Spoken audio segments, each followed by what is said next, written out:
নমস্কার বন্ধুরা, put your head on my শোল্ডারের ফাইনাল পর্বের গল্পে তোমাদের সবাইকে স্বাগত। গল্পের এই পর্বে আমরা দেখতে পাই সকালের নরম আলোয় মোমোর ঘুম ভাঙে, আর চোখ পড়তেই বিছানার পাশের টেবিলটায় সে দেখতে পায় সেই ডোরেমনের মগটা।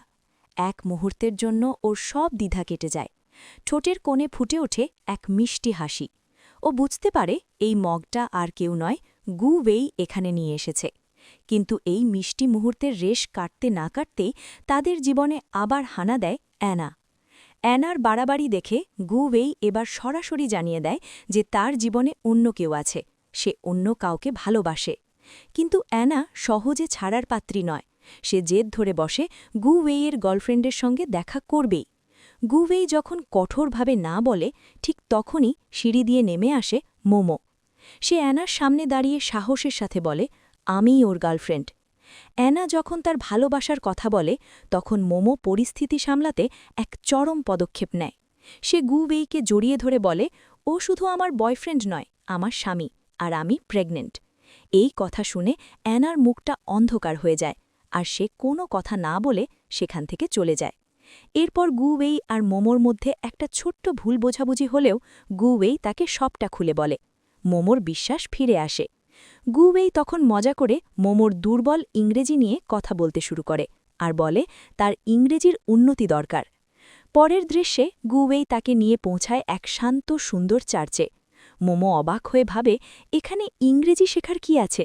ফাদার যখন তাদের বিয়ের কথা বলেন, মোমো চমকে ওঠে। গু ওয়েই তাকে শান্ত করে বলে, এটা শুধু ইংরেজি শেখার একটা অংশ। এরপর সেই পবিত্র মুহূর্তে গু ওয়েই মোমোর হাতটা শক্ত করে ধরে আর জীবনের সমস্ত পরিস্থিতিতে তার পাশে থাকার প্রতিজ্ঞা করে। মোমোর চোখেও তখন সারা জীবনের জন্য গু ওয়েইটের স্বামী হিসাবে মেনে নেওয়ার সম্মতি। সেই মুহূর্তে ফাদরের আশীর্বাদে তারা আনুষ্ঠানিকভাবে স্বামী স্ত্রী হিসাবে ঘোষিত হয়। সেখান থেকে বেরিয়ে তারা যখন লাঞ্চ করতে যায়, তখন তাদের দেখা হয় ইউ ইনের সাথে।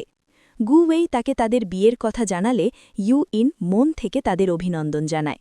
দূর থেকে গু ওয়েই আর মোমোর সুখী মিষ্টি মুহূর্তগুলো দেখে তার মুখেও ফুটে ওঠে এক নির্মল হাসি। অন্যদিকে ফু পেই আর ওয়াং শানের জীবনেও আসে সাফল্যের ছোঁয়া। তাদের কোম্পানির জন্য লোন পাশ হয়ে গেলে খুশিতে ওয়াং শান ফু পেইকে চুম্বন করে। তাদের সম্পর্কেও যেন এক নতুন দিশা খুঁজে পায়। রাতে মোমো সেই নকল বিয়ের জন্য গু ওয়েইয়ের ওপর অভিমান করে। তার না ছিল ওয়েডিং গাউন, না ছিল কোনো আংটি। গু ওয়েই ঘুমের ভান করলে মোমো দুষ্টুমি করে তার নিঃশ্বাস পরীক্ষা করার নাটক করে আর বলে তাকে সিপিআর দিতে হবে।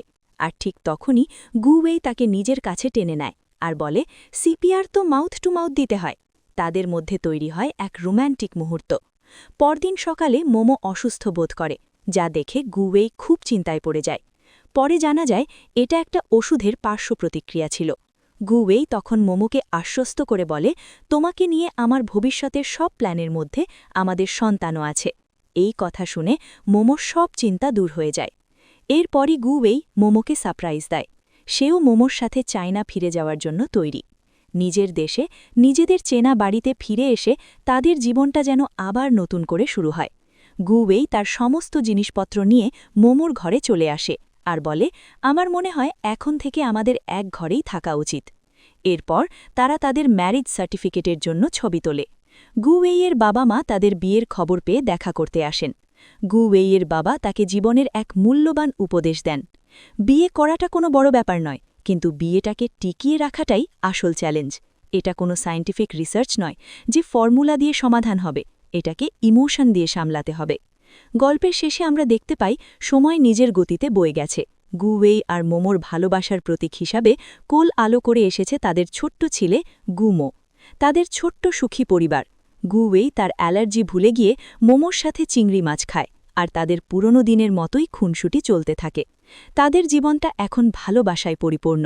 আর এইভাবেই গু ওয়েই আর মোমোর ভালোবাসার এই সুন্দর গল্প এক সুখী পরিণতির মধ্যে দিয়ে শেষ হয়।